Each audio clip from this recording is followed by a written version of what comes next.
இப்போது புதிய அறிமுகம் ஆச்சி ஹோட்டல் சாம்பார் 50 கிராம் ரூபாய் 20 மட்டுமே.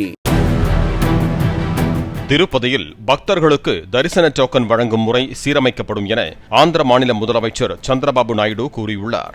திருப்பதியில் செய்தியாளர்களிடம் பேசிய அவர், படுகாயமடைந்த இருவருக்கு தலா 5 லட்சம் ரூபாயும், லேசான காயமடைந்த 33 பேருக்கு தலா 2 லட்சம் ரூபாயும் வழங்கப்படும் என்றார். திருப்பதி எஸ்பி சுப்பராயுடு, தேவஸ்தானம் இணை செயல் அதிகாரி கௌதமி, தேவஸ்தான முதன்மை பாதுகாப்பு மற்றும் கண்காணிப்பாளர் ஸ்ரீதர் ஆகியோர் உடனடியாக பணியிட மாற்றம் செய்யப்படுவதாக அவர் கூறினார்.